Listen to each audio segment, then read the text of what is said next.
Hello and welcome everybody. Thank you very much for joining us today, whether you are joining us from across the South Asia region or from further afield. It's fantastic to have you with us during this series. My name is Jonathan Jones and it's my pleasure to be here hosting this session, which is the concluding session for the Strong Cities Network South Asia Summit.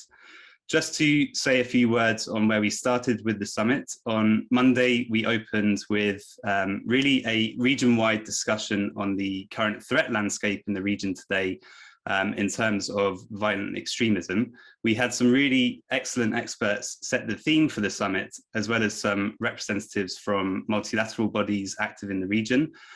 They spoke about what they are doing to support cities to respond to these challenges. We are sorry that we were unable to move ahead with yesterday's session as planned due to some last-minute circumstances related to the COVID-19 pandemic. This session was set to be on national to local cooperation or vertical cooperation between national and local governments on these issues.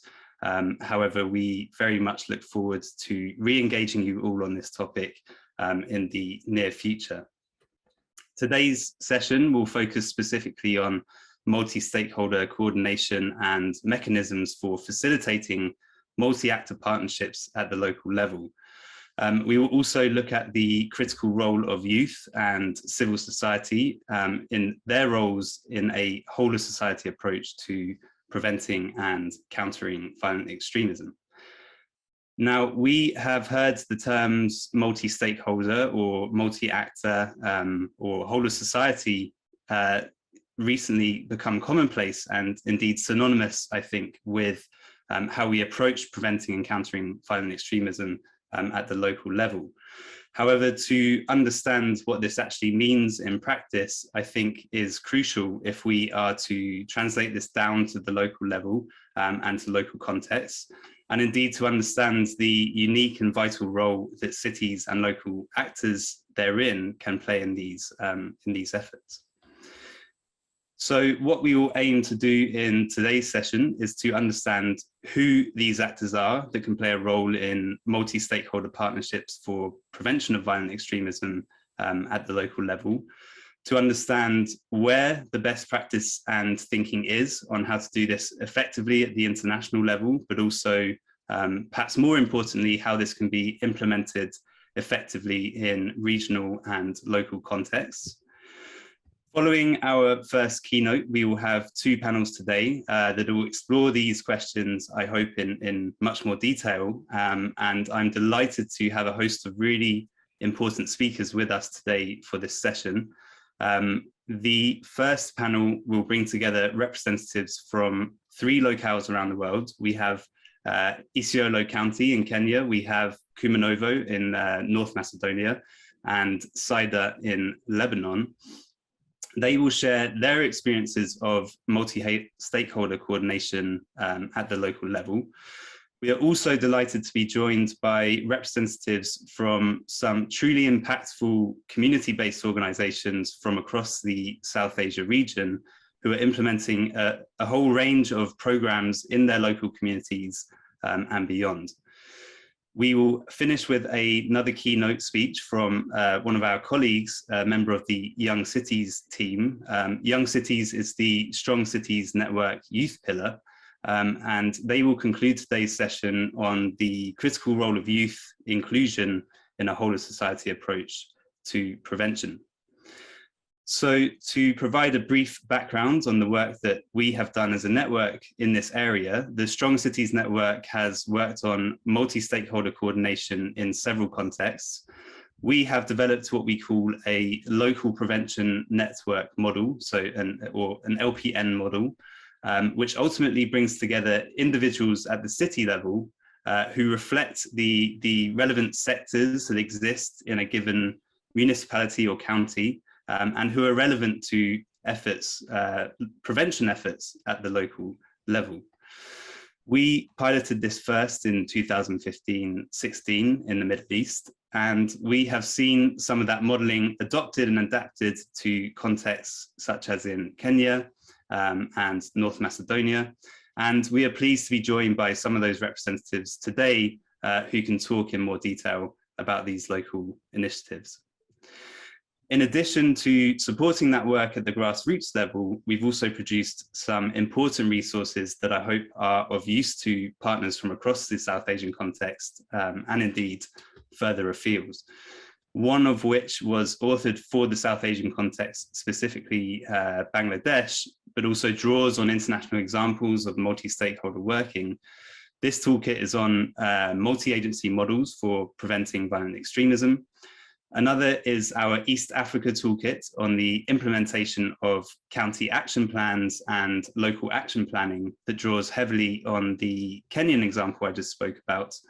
And another is a community level survey that we carried out in North Macedonia in order to better understand local dynamics of resilience, which served as an evidence base for community action, the community action team there to carry out activities going forwards. Before we move on to our first keynote today, I'd just like to say a few words of housekeeping, if I may. We kindly ask all speakers to do your best to keep to time. I apologize in advance for the fast-paced nature of the event, but if we can all keep to time, we will hopefully have enough time allocated for question and answers after each panel discussion. I would like to encourage all of our audience today to engage with what is being discussed, engage with our panelists, and please do write any questions you might have using the Q&A chat function at the bottom of the screen. And likewise for all speakers to please feel free to answer those questions as and when they arise, though I do hope we have plenty of time to verbally address them during Q&A discussion. I'd also like to encourage you, if you can, to join until the end of the session, just in case we do have questions that come up. Of course, we understand this is schedule permitting and according to your own schedule. But with all that in mind, I would now like to introduce our first keynote speaker, Thomas Wuchte, who is Executive Secretary for the International Institute for Justice and Rule of Law, the IIJ.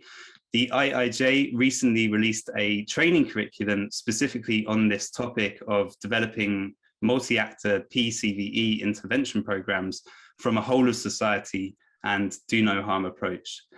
Tom, in his position, oversees the delivery of the IIJ's work and leads the Institute's overall activities.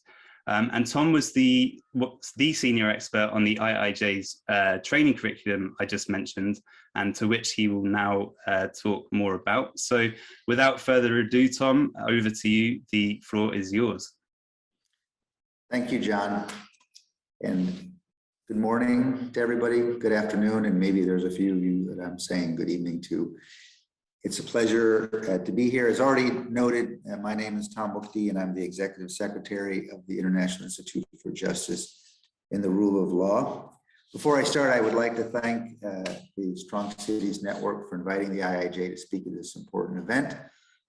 We see the Strong Cities Network as a partner with us, and I'll talk about that a little bit later toward the end of my presentation.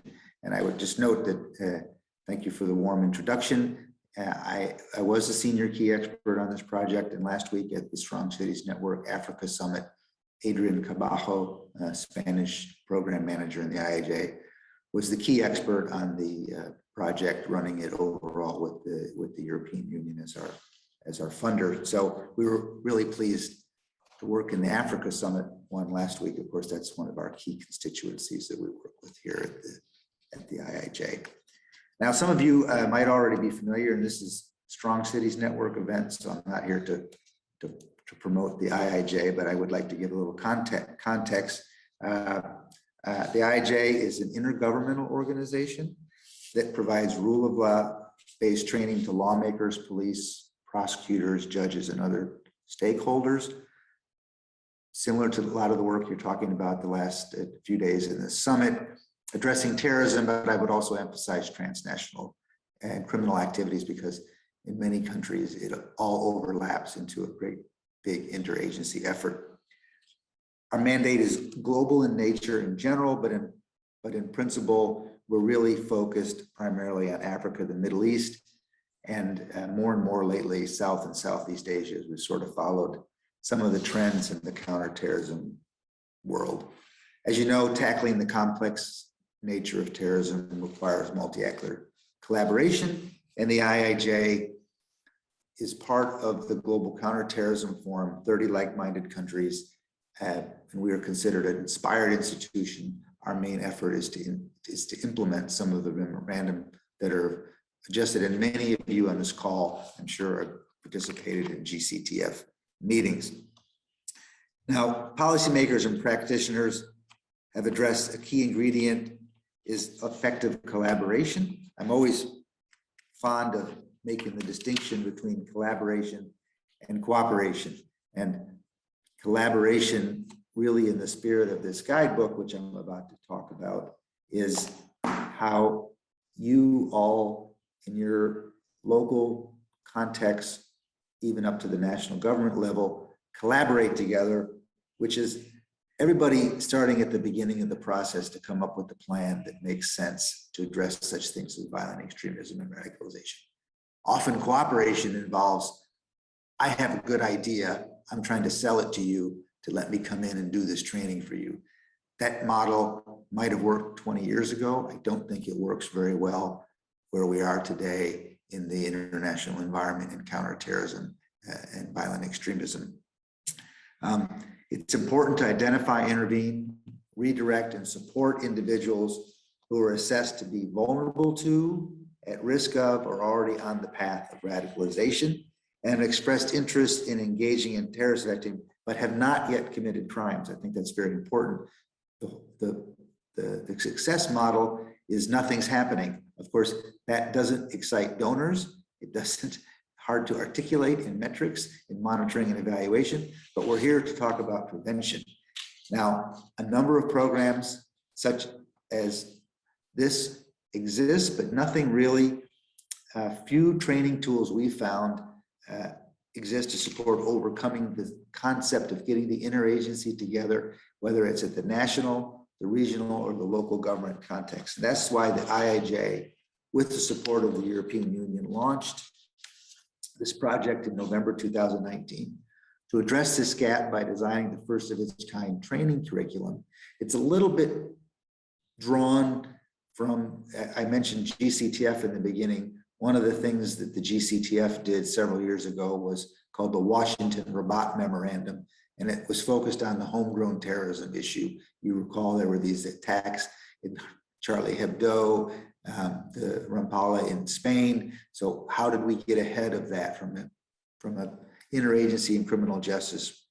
And it draws on, because look, there's lots of good information out there. It draws on OSCE, the GCTF, as I mentioned, the EU, the United Nations, and other multilateral bodies, as well as a heavy involvement of civil society, of course, which Strong Cities Network represents a significant player in this field. Was informed by 2 sets of expert consultations, and then we did 2 pilot workshops, which were intended to be in place. I think we've all heard enough about the pandemic in the last 2 years, but we did have to do those pilot workshops virtually, one in Kenya and one in North Macedonia. And I'm happy to see today our Kenyan and North Macedonian colleagues here. Thank you so much for your support.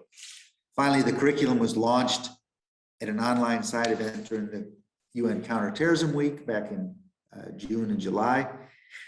And it's now been made available to the public on the IIJ's website. And again, I would just, not to promote the IIJ, but we did vision this with the funding of the European Union. This is a public document.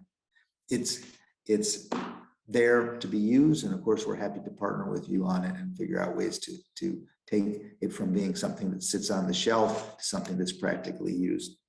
Now, during my presentation today, I'd like to tell you more about the curriculum very briefly, purpose, structure, and its content. The purpose was really 2 overarching objectives: to demonstrate the value of PCV interventions that draw on the expertise of multiple actors. I think that is represented by the meeting organized today, and to support implementation of programs that take into account the relevant local context and needs, which is clearly what Strong Cities Network has a very high bar to reach in a great way. With its regard to structure, the course features 14 distinct modules with a mixture of presentation, facilitated discussion, and breakout activities. For each module, there's a background script to guide, and then a set of PowerPoint slides.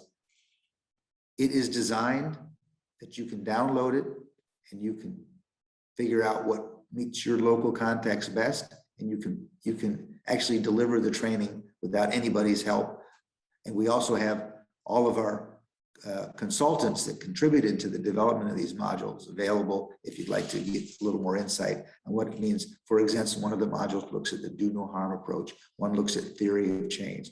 One looks at monitoring and evaluation. We could certainly link you up with the author of that. And the curriculum package also includes a model agenda to run your workshop, which, depending on whether the delivery of the course is taking place in person or online, can be used. When it comes to content, 4 main sections: collaboration and partnership building. I already mentioned the distinction we see about collaboration. The different steps to take to ensure that a multi-actor program is tailored to local context. The 3rd section focuses on more technical aspects, assessing vulnerabilities. I heard you discuss Monday, you talked about the threat assessment. That's really an important part. You need to understand what you're trying to address in your program. It's different everywhere. I think we all know that. And designing and implementing programs that have a really solid monitoring and evaluation plan that makes sure that what you're delivering, then you can follow up and see did it have some impact. And then it concludes with an interactive capstone module where everybody in the interagency or local team can get together and say, hey, does this really make sense for what we want to do, or would we tailor this? Now that it's been published, what do we do next? As I said, it can be downloaded. We're presently looking at the possibility of securing additional funding. I hope those of you who are listening here see this as a good opportunity. We've already discussed with the European Union of linking us up with some people that could help deliver it. And of course, we see strong partnership potential with GSERV, Global Community Resilience Engagement Fund, and Strong Cities Network, because it really overlaps with a lot of your work. So some of our partners in Southeast Asia, Indonesia, Malaysia, and the Philippines have developed or are in the process of developing PCVE strategies that foresee the implementation and establishment. In this regard, we are looking at that as our first opportunity to probably do some co-funding to work. And I would also mention the IIJ is in partnership with the Strong Cities Network, focusing on other relevant CT areas. We're planning the organization of a joint workshop for Indonesia and Malaysia practitioners in early 2022, subject to sort of the conditions around the world. And it'll work on enhancing the local national cooperation on post-attack preparedness based on partly and to a great degree the Strong Cities Network toolkit, which we've read with great interest. We'll bring together the usual counterterrorism experts and try to see how we can make this linkage between this curriculum that we've done and the toolkit with people like mayors and religious leaders to develop strategic communication strategies. So I'm about to wrap up. The IIJ considers this engagement with the Strong Cities Network one of its most important partnerships as we move forward with this curriculum to operationalize the relevant good practices and such things as I mentioned, the GCTF for about Washington memorandum. I will stay online for the entire panel discussion if anyone wants to ask me any questions. And I would just like to, again, if you're interested in this training, feel free to reach out through Strong Cities Network or back to me directly. It's all available on the IIJ website. And thank you for this opportunity. John, you have a great event organized, really impressive agenda over 3 days. And I'm deeply honored to be able to participate here. I hope I stayed within my time limit, and I turn it back over to you.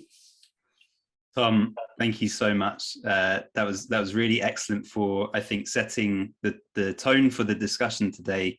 And I think there'll be a lot of interest and appetite for following up from participants, attendees here today on this training curriculum. I think it allows us perfectly to carry forward the conversation now forward to city level representatives that we have here today to talk about their experiences of multi-actor, whole of society approaches to prevention. I will now hand over to Mark Albon, who will chair the first panel, which is titled Local Multi-Stakeholder Coordination for Prevention, Experiences from Around the World. Mark is the head of the Commonwealth CVE unit, and we are really pleased to have Mark here to moderate this discussion. So thank you, Mark, for joining us today. Mark, over to you. Thank you very much, John, and thank you to Tom also, I think, for an excellent introduction to this particular issue, which is of crucial importance. And which really does lay the basis and the groundwork for a successful project being run at a local level dealing with issues related to CVE and PCVE. In my experience, I have to say that it's one of the things that gets local actors very excited. There were two things that get local actors very excited. One is if there is a quantity of money available for anything in particular, that gets people very excited, and generally speaking, results in a lack of coordination because everybody's competing for the same dollar, so to speak. And the other thing is when the issue of security comes up, everybody wants that issue for themselves, and those instincts are diametrically opposed to what is actually required on the ground. When these issues come to the fore, it is absolutely crucial to have coordination, cooperation, and everyone pulling in the same direction rather than running off and doing their own thing. The coordination of local stakeholders is a very difficult issue to achieve because everyone does have their own particular agenda at work, and we are fortunate today to have some experts in the field, people who are actually working on these issues in the real world, to give us the benefit of their experience. And the first of those is Annabelle Gitonga, who is from she's the Assistant County Commissioner of the Isiolo district in Kenya, and who has been working on these issues in public administration for many, many years. She's based in Isiolo County, overseeing the coordination and mobilization of stakeholders in the implementation of county action plans on PCVE.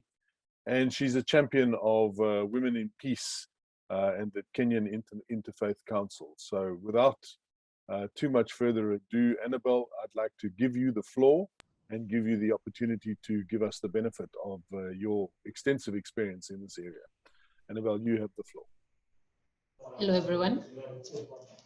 Hello, everyone. This is Annabelle from Kenya.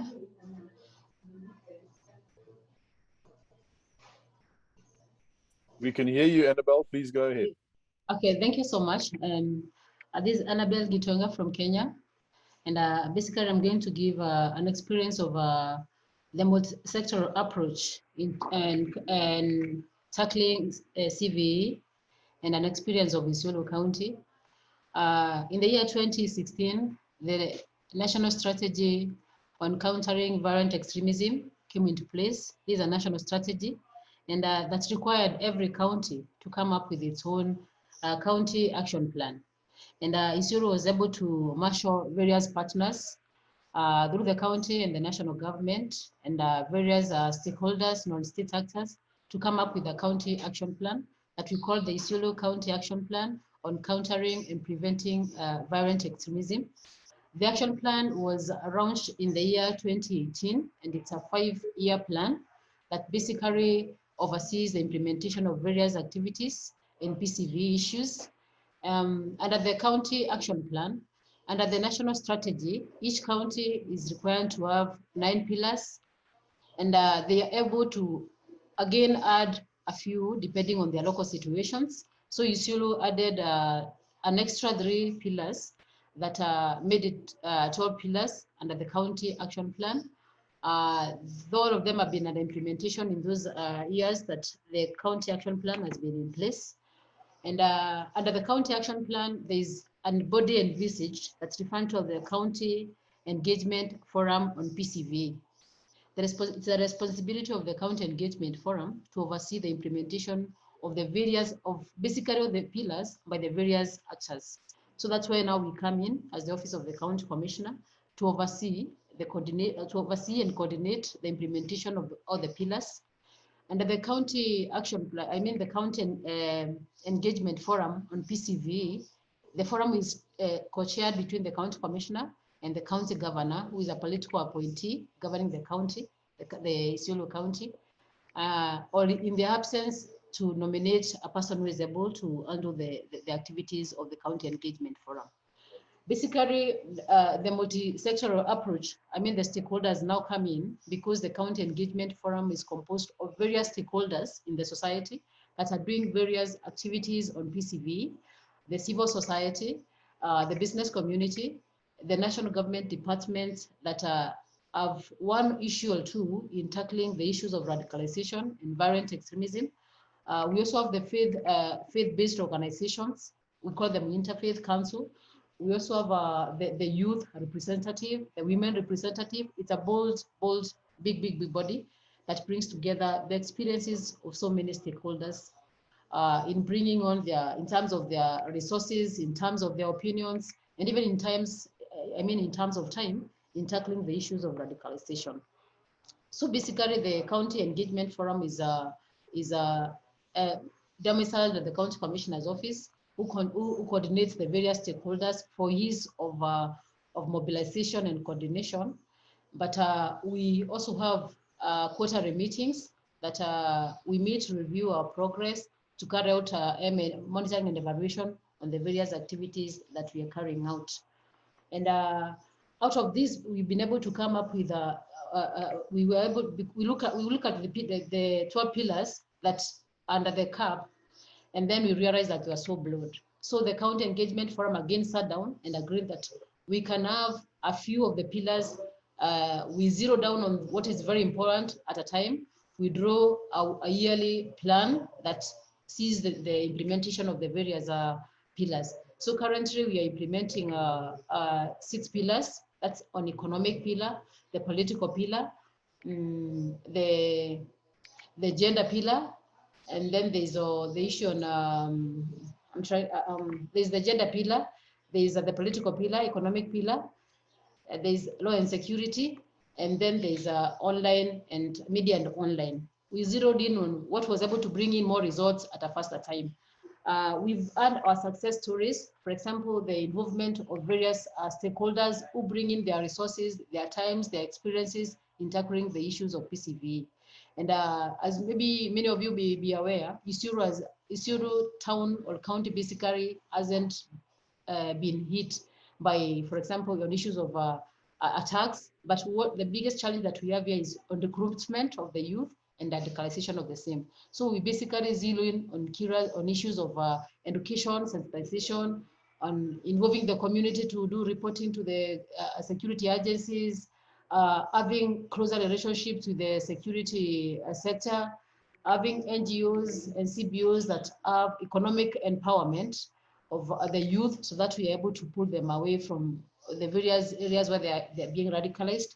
We also have various activities in schools where various communities, schools, peoples and students are educated on issues of countering violent extremism. We involve the parents in the various schools. We involve the school management in terms of allowing our interfaith councils to be able to come up with various counter narratives which are shared in the schools and in our various worshiping areas. Our success stories, basically, we've been able to have open dialogue with the community. The various stakeholders have their own activities they are carrying out. The government also has its own activities it's carrying out. So we are able to pull in the various resources. The open dialogues, we also have, in a Kenyan setting, we have what we call the Nyumba Kumis, or basically the 10 houses formula, where we have communities living in various areas, divided into small sections where there is ease of intelligence gathering, management, and stuff like that. So we have been able to also exploit them very much in terms of their trainings, in terms of involving them in sharing information with the government. We've also been able to do various PCVE trainings with a bias on issues of livelihood support, where we have various youth groups that have been empowered through the County Engagement Forum to have, apart from their normal lives, having livelihood support activities, for example, agriculture, fish farming, but in small settings, poultry farming. We also have those who are dealing with making the local shoes, young leaders. And we've also been able to involve basically the whole society in ensuring that the grassroots leaders are involved in making decisions. They're also involved in informing the community where they live in on issues of PCV. At the same time, we've also had youth engagement activities that bring in youth groups who are organized, and then they're empowered in terms of skills, in terms of knowledge on PCV activities. And we have them as our champions who can be able to get into the deeper parts of the county to educate our youth. We've also had our main, for example, our main challenges. For example, we have a very, very vast county that covers over 25,000 square kilometers, meaning that we need more and more champions, both in terms of the youth and even the women leaders, to be able to reach out to the community. We also have issues, for example, on culture. And basically, those are major challenges. But maybe an issue that I forgot on our success stories is the issue of involvement of the various religious leaders under the Interfaith Council in coming up with counter narratives to counter whatever is being preached there by the radicalizers. And they've been able to visit schools, they've been able to visit places of worship, and also engage the community through the local FM stations. And all these religious leaders are members of our county engagement forum. That's why we look at it in terms of broadening our approach, in terms of having to involve more stakeholders who are local. And as you may realize, under the national strategy on countering violent extremism, the national government saw the need for counties to be able to own these documents instead of us having to rely on the bigger picture of the national at the national level. Counties are able to come up with their own, for example, pillars, add to what the national strategy has provided, and build on what they're able to do. At the same time, they envisaged a situation that they're not able to control, or maybe to be able to do the day-to-day running of the county engagement forum. So they want a community ownership, where the community owns this county engagement forum. They are basically involved in its running. They are basically involved in its decision makings, and they also contribute in terms of the activities being carried out by this by the county engagement forum. So basically, the county engagement forum is where now we draw in the various stakeholders, a broad spectrum, as we said earlier, on in trying to tap in their resources in countering violent extremism. I think it has been a success because previously we had years where people wouldn't be talking about the issues of PCV publicly. But now, out of these trainings that we've been able to carry out of the various youth groups we've been able to involve, the various women groups, the various national government departments, people are able to come out clearly and speak about it openly, and also give their input. Also, the aspect of sharing intelligence with the security agencies is coming out very clearly, because we've been able to more or less draw a protocol on what information should be shared with the security agencies, on who should receive that information, and how it is processed after receiving. We had years where people were talking about the issue of the community being more or less harassed by the security agencies. Out of the various engagements, involvement of the community, and the partners we're implementing the CABs with, we've been able to have that trust built between the community and the security agencies. At the same time, through the coordination of the various stakeholders. Previously, when we came in the year 2018, the County Engagement Forum was a skeleton body that was basically more or less government-led in terms of departments, in terms of the composition. But we sat down later and realized that we needed to involve the community more. So we had the County Engagement Forum expanded to almost 45 members, who we are able to draw from the various parts of the country, of the county, at the same time coming in from various sectors of the economy, sectors of the governance and stuff like that. So basically, that is how we are doing it. And as I finish up, maybe it's good to say that the County Engagement Forum is coordinated, is a coordinating body of the implementation of the CAP, and it is more or less coordinated from the County Commissioner's Office. Thank you. Thank you very much, Annabelle, for that exposition on the work being done in Kenya. And I have to say, as somebody who has been around the world and seen how local coordination is done, it certainly sounds like you have a really good grip on the issues, and also a really impressive collection of people who are coordinating around this issue of PCVE in Kenya. I think one of the key things that you mentioned there, which is absolutely essential, of course, is the involvement of civil society. I think that's absolutely crucial. It's one of the very difficult things that we've seen in many parts of the world, is this relationship between government institutions and civil society, overcoming that initial sense of hesitancy and sometimes even distrust between those groups to come together and work cooperatively in finding the solutions that a community requires to be able to effectively stand up to the threat of violent extremism. So congratulations to you. You seem to be doing an excellent job, and I'm sure some of our participants will have some questions for you later on in this panel. Moving on now, I'd like to ask Aleksandar Kustevsky from the Kumanovo Community Action Team in North Macedonia to take the floor and to give us an exposition on the work that they are doing in that part of the world to facilitate this local multi-stakeholder coordination process. Aleksandar, you have the floor.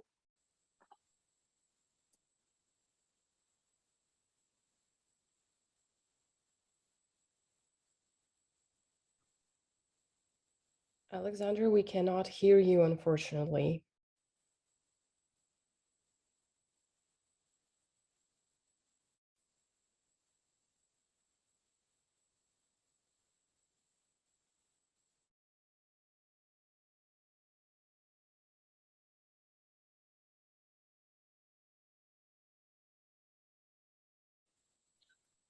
We seem to be having a bit of a challenge with Aleksandar's connection. I wonder whether our next speaker, which is Mirna Saba, is available. I'm aware that Mirna has also had some technical issues, but if possible, if Mirna is available. Mirna, are you online? I believe we are still waiting for Mirna to join. She will be with us shortly. Okay. Aleksandar, any success yet? John, I wonder whether our tech support friends can, well, we can at least see Aleksandar. Aleksandar, can you hear us? Yeah, you can hear us, but we can't hear you for some reason.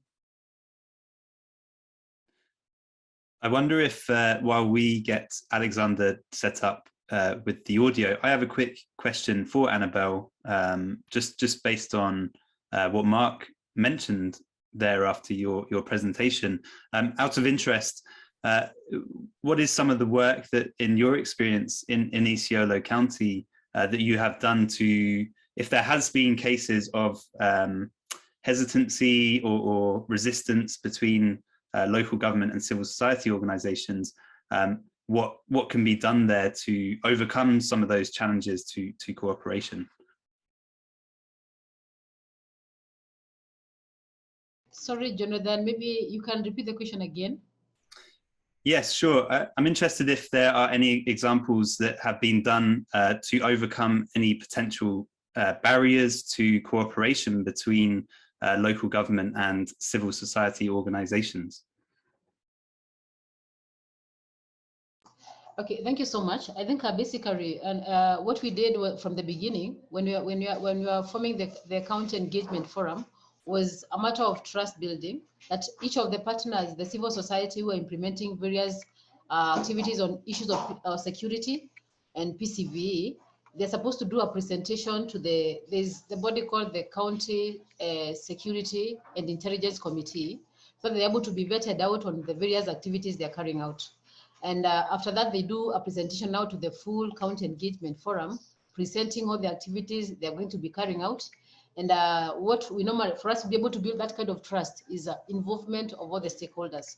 For instance, if I'm carrying out an activity, maybe that deals with the education pillar, we involve the ministry, that is the lead ministry in terms of, in matters of education, and someone from the security sector, so that you're able to build that kind of trust. Of course, maybe you would have some hesitant in terms of like, maybe the civil society would feel that the government is trying to control them so much. The main control that we would have as a government is like, for example, wanting to know the content of your activities, but not wanting to control what you do. So it's just basically the content of the activity. And then we're able to know them. Are they in line with the national strategy on countering violent extremism, or is just some kind of a making?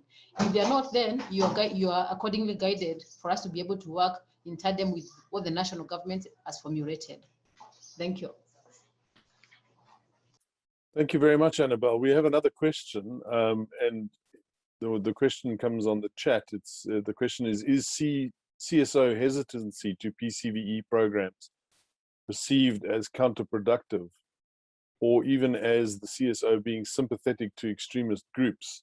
I think this is a very interesting and important question, because very often civil society organizations have very specific focuses, whether they're focusing on youth or focusing on women's issues or whatever, education, whatever the issue may be. They feel that theirs is a very specific focus area. And then to overlay a PCVE agenda on that area of focus sometimes is seen as being interfering or even counterproductive. I wonder what your experience is in that regard in Kenya. How have local CSO civil society organization groups responded to that sort of engagement with PCVE issues when they are specifically focused on others? Okay, thank you. Basically, issues of PCV are not so much pronounced in all the parts of the country. The areas that are carrying out PCV activities are those that have been either hit or there have been cases of radicalization. So that does make it easier, because of course I think when people in the community see that radicalization and activities by extremists are beginning to impact their lives, that then makes the process a lot easier. The other question, I suppose, that also arose in my mind and wanted to perhaps ask you about your experience is, how do you manage this issue of resources? Because obviously, government, generally speaking, has resources, often not much resources, but has some resources.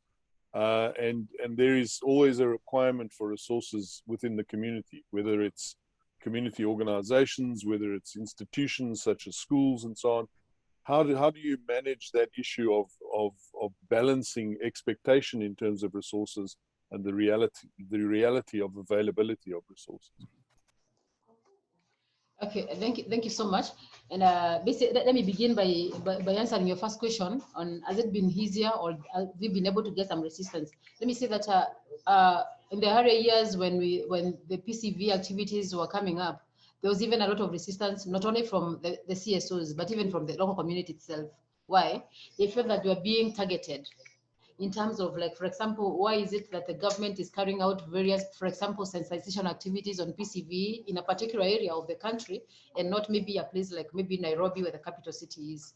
As I said earlier, the county has been hit by cases of radicalization and recruitment to VE.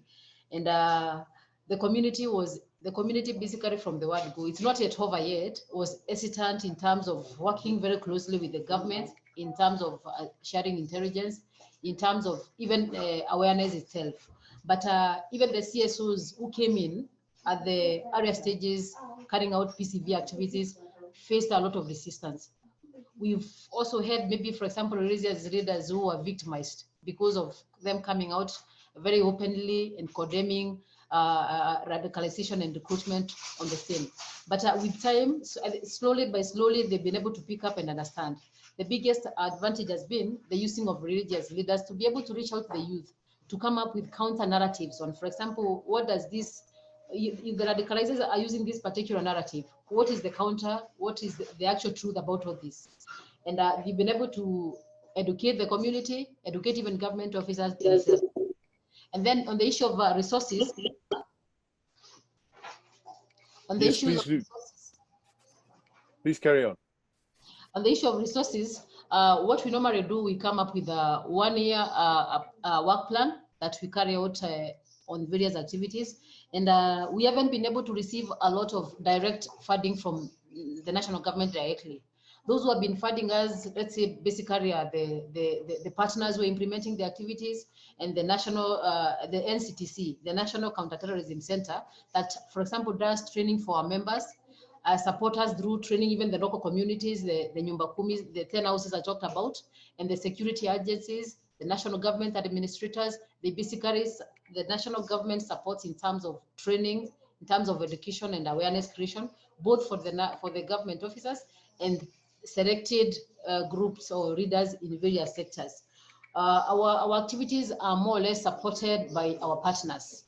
Even if we've had a lot of support from the Strong Cities network through the various partners that they're funding. So the issue of the challenge has been there on issues of resources, but we try to minimize them. Like, for example, we can have our meetings in maybe at the county commissioner's office.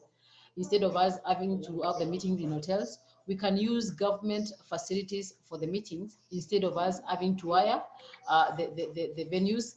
The CSOs who are carrying out various activities, for example, they can facilitate the meetings in terms of like the resource persons who are going to be creating awareness. Yes, I hope I've answered your question.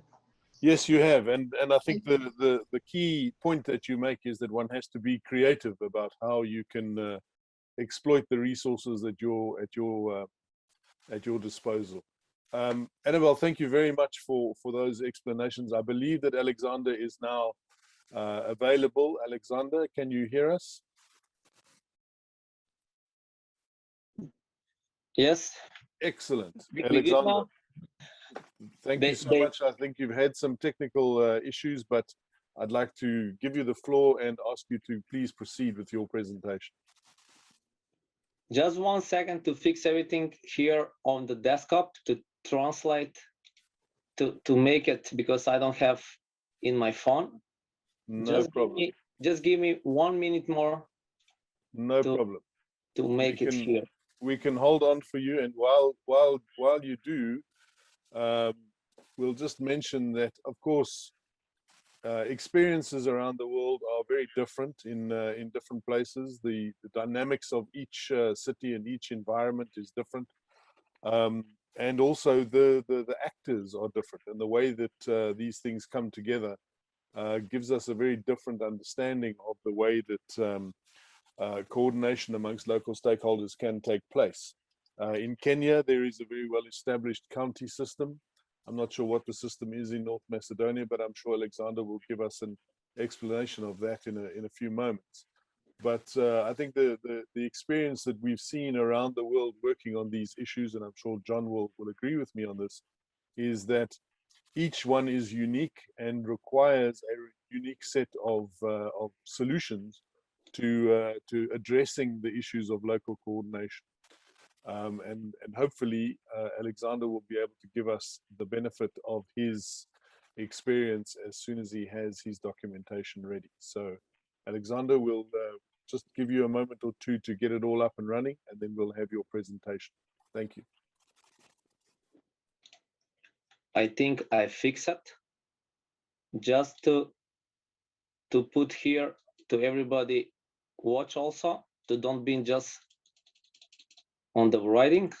Just 1 second.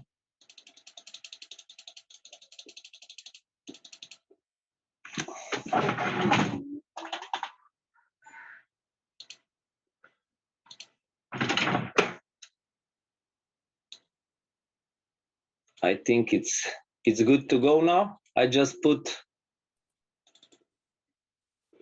yes.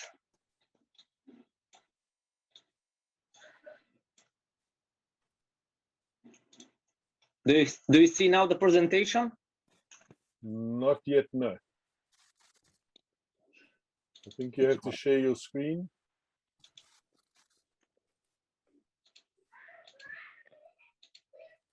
Lisa is the moderator.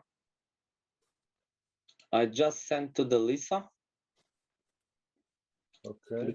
Aleksandar, if you would, perfect. Yes. Thank you. Just 1 second. Now it's okay. You watch it? You're good to Yes, go, yeah? it's perfect. Please go ahead.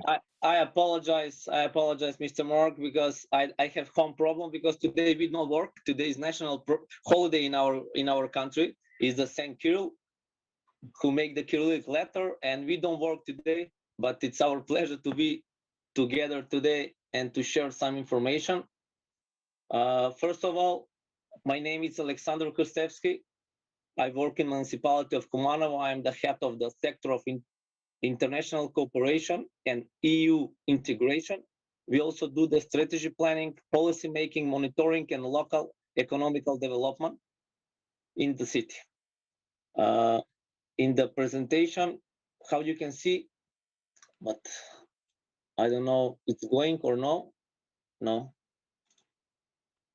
Yes, now it's good.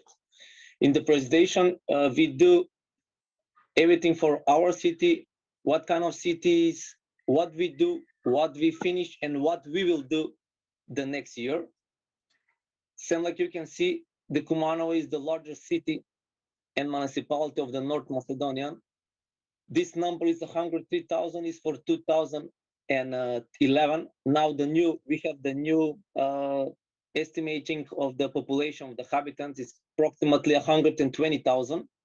The population of the city is multicultural. We affect the local, the democratic ethnic groups. We have a lot of mixed marriage here. We have Macedonian, Albanian, Serbian, Roms, Turk, Vlach, a lot of ethnic group who living in the city, and everybody who come in the Balkan, everybody say Kumanovo is Macedonia and the Balkan in the small city.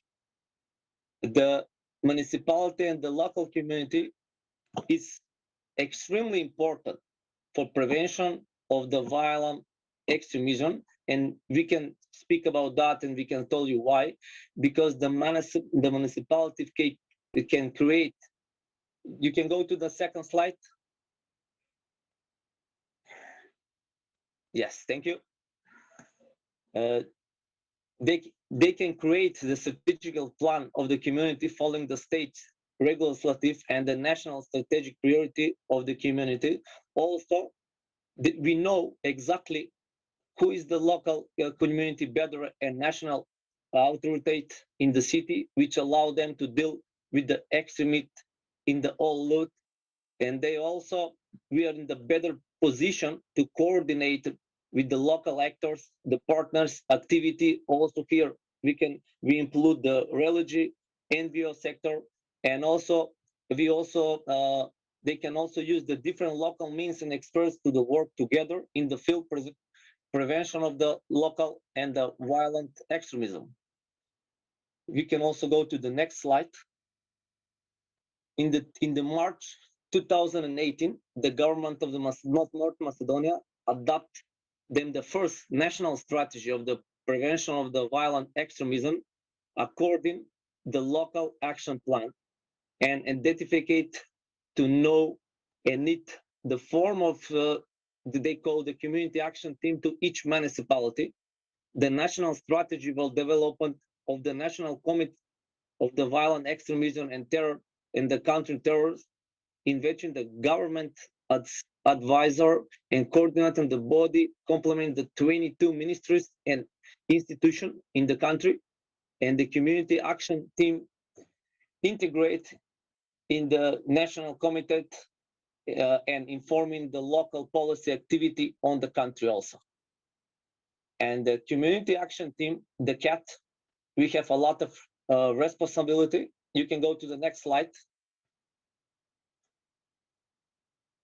Also, we have responsibility to planning, implementation, coordination of the following activities.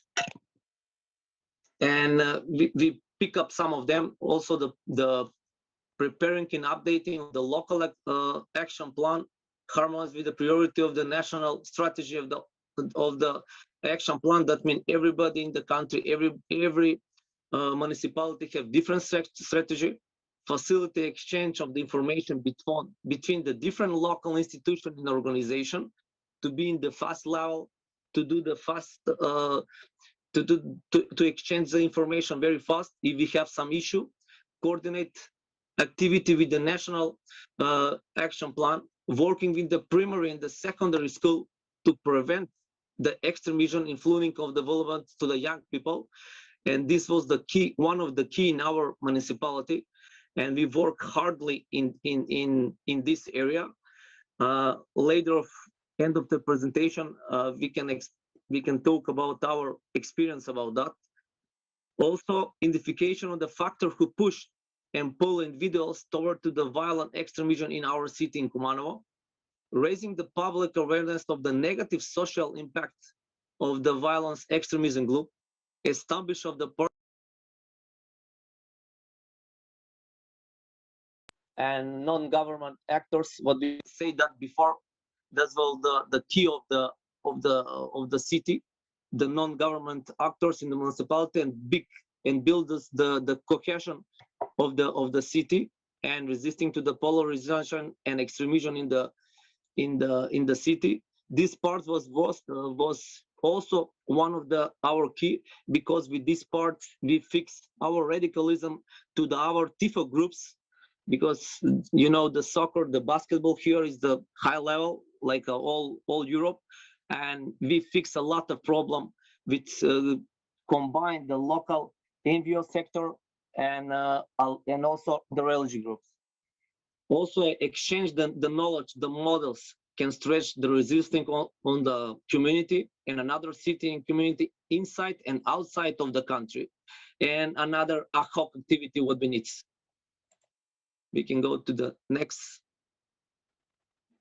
In September, 11 of September 2019, the local prevention council formed the community action team, what we do in this moment, and a permanent working group composed of several stakeholders led by the municipality to prevent polarization and the violent extremism in the city. The body was created, the basic of the pilot and the testing of the strong city network and the local network model. The team was, in this moment, we are 12 members with different local institutions and the civil society. We have people from the police, we have people from the religious group to the university teacher, we have teachers in the school, we have NGO group, we have people from the municipality, and we work together like a team. And good. We can go to another slide. In December the 27th, 2019, the local prevention council adoption our action plan to 2020 to 2022. The draft by the community action team. What we do in this moment, we are almost to the 90% of our action team is action plan is done. And also we build the strategy goals, and that's we pick up some of them. That the stakeholder of the local institution capacity of the community action team, the stretching the capacity of the local community, encourage the young people and stretching them, resisting to the radicalism and the violent extremism, and raising the public awareness around the prevention and violent extremism. Also, we can go to another slide. This is parts of activity, the capacity building, what we do, exchange the experience, the positive practice, what we learn each other, because we don't have a lot of experience. And this is the cat who make the two building capacity, the workshop in the two city, exchange the members of the region. This is we was our building capacity we make in Kumanovo and Berovo, condition on the strong city network, where we focus to the stretch the subject matter and a lot of activities and a lot of technical skills, what we upgrade our skills. And this was the first point when we learn something extra and something more. Also, I want to say, if we don't have team from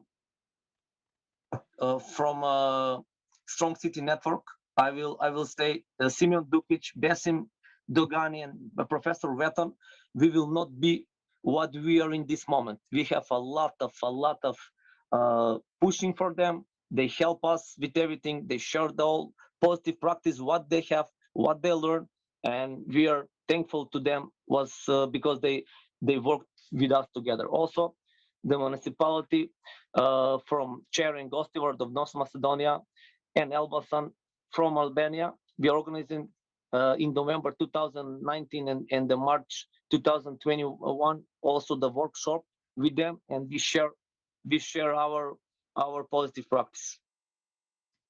Another activity of implement.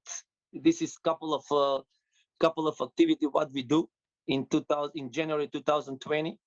We make the round table of the topic of the local prevention plan and the local action plan to preventing the violence, extremism, and we talking about our plan from 2020 to 2022.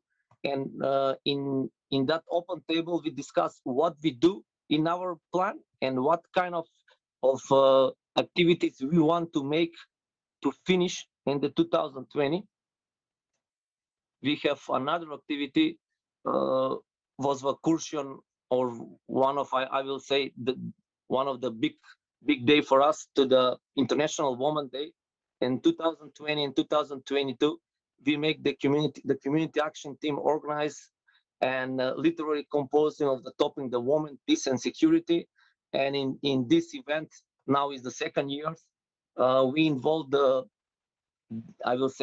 people from all over the country, and for any kind of different ethnic groups and the different language, because we have in our city it's allowed to our local council to speak for a couple of languages, not just Macedonian and Albanian, it's official. Also, they can speak to the Roman language, they can speak to the Turkish language, they can speak also to the Serbian language, and with this we give him opportunity to say what they want in their mother language. And this was one of the best, I think, for us, how to show to the people from our municipality everybody is equal.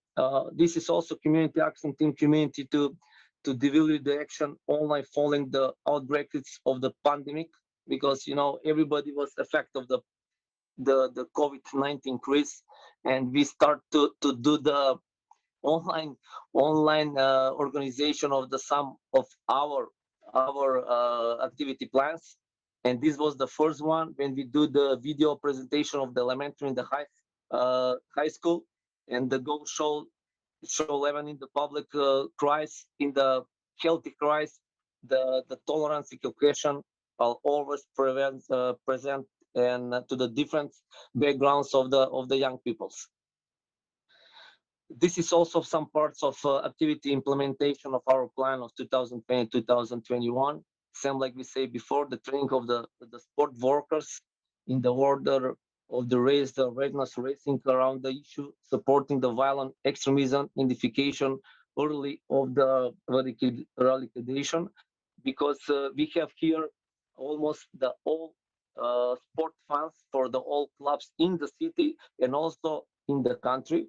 And here we talking about why and how they react for something, for some terrorism or radicalization of the groups, and we promotion of that for social cohesion of the young people. After we do couple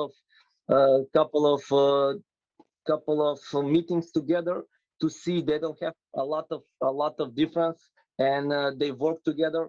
And I can say for 2020 to 2021, we don't have any kind of sport fun problems. That was amazing. Aleksandar, Yes, sir. if I can just mention, we're running short of time, so if you could try to wrap up your presentation. I'm almost to the end. I'm almost to the end. Excellent, thank you. This is also some of activity to the lead radicalism and the social workers in and present the violent extremism. We can go to another slide.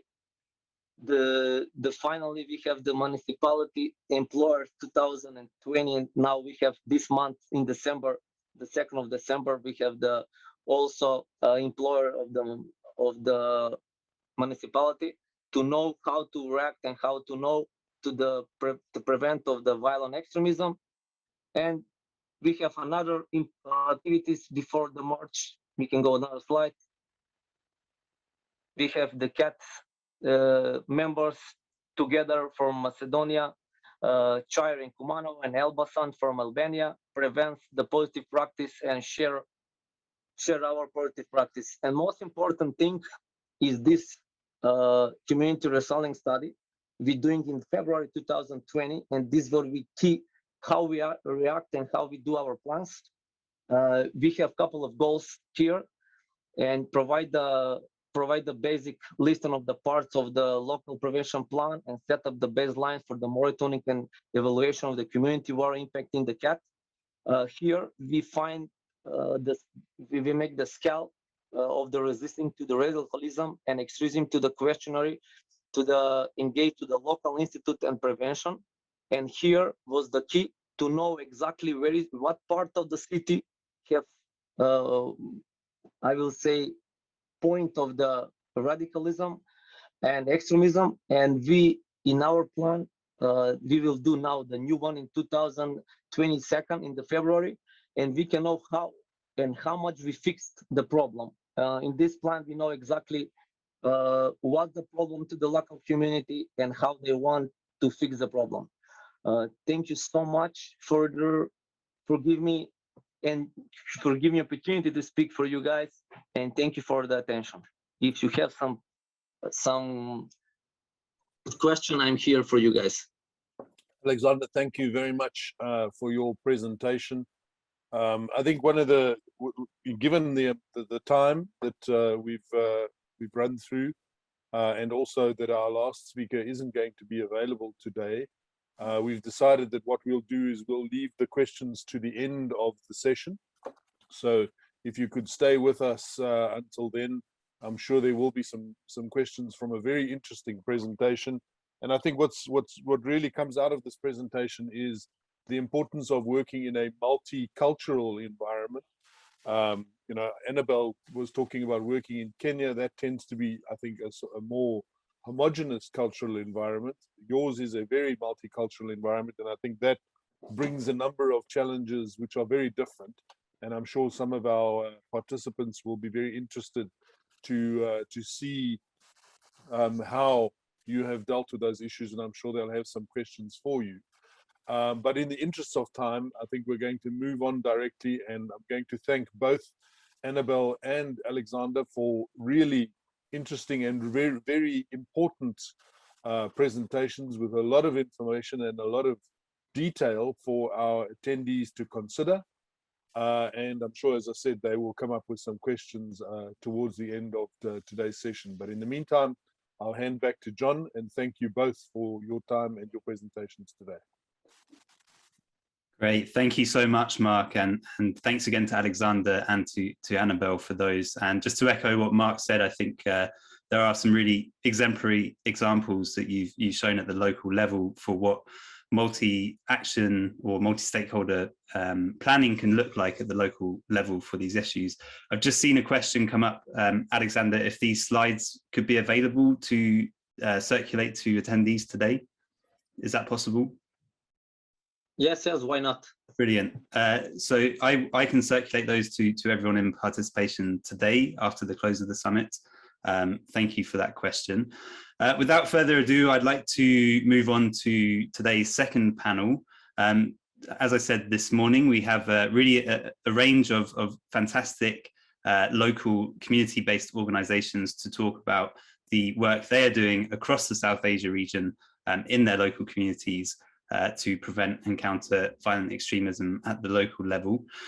First up today, I have Sirajul Hossain. He is Innovation Advisor at Dnet in Bangladesh. Sirajul started as a tech entrepreneur and has a keen interest for people and social issues. This is when he became involved in social enterprise and non-profit activity. He now works as Innovation Advisor at Dnet, and Dnet do various programs around digital citizenship, youth psychology, safety and security for young people, particularly in relation to preventing and countering violent extremism. Without any further ado, Sirajul, over to you.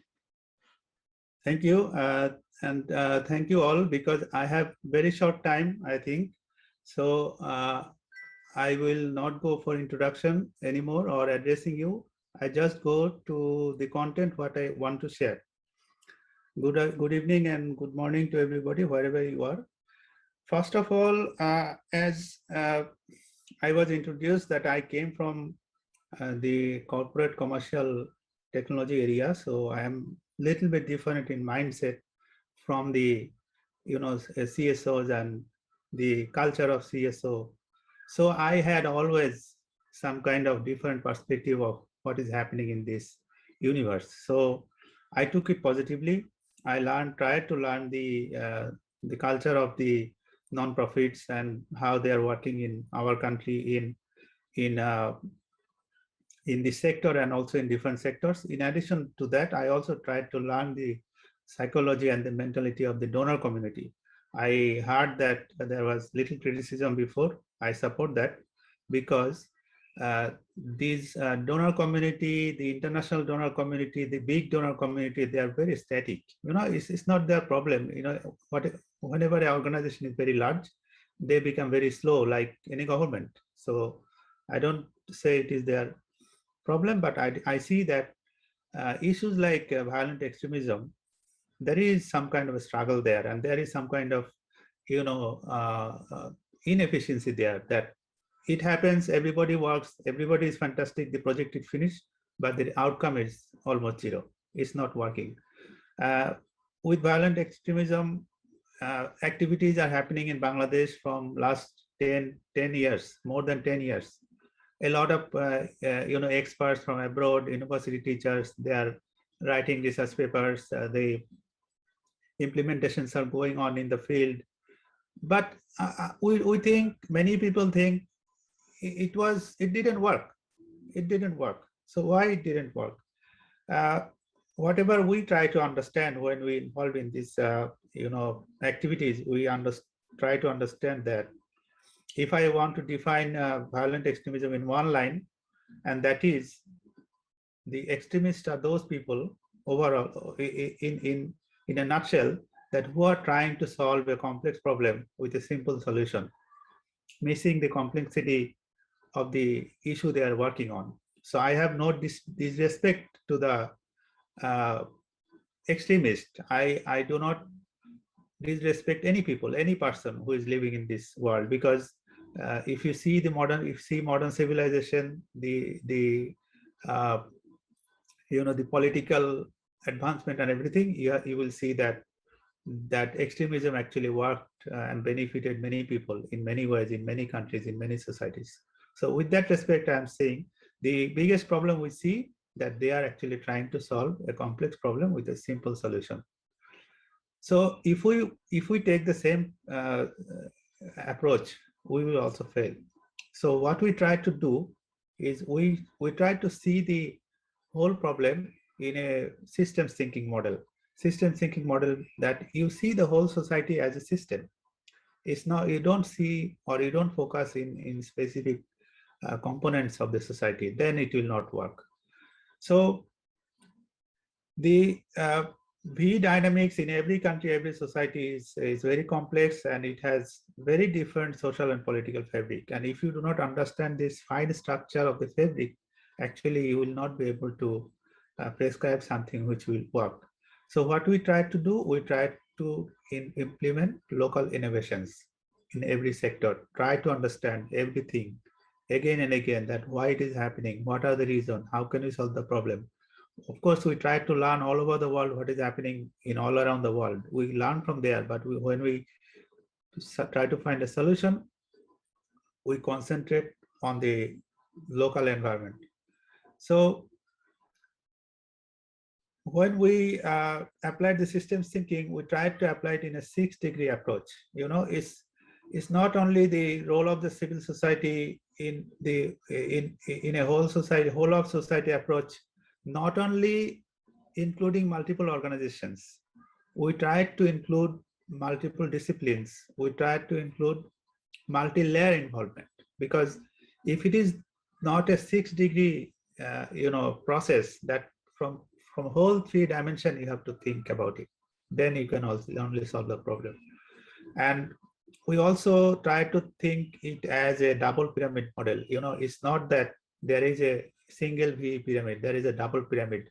We believe the problem, like in our country, there is a non-violent extremism layer is growing on. The religious people, the political people, the far-right political people, they are trying to motivate people to go in the layer of the non-violent extremist level, which is not illegal, which is not violent. You cannot really catch them, but they are ready to. Any moment, if something happens, some sparkle happens somewhere, the government change or something, some other thing happens, from these non-violent extremists, a lot of will switch to the violent extremism.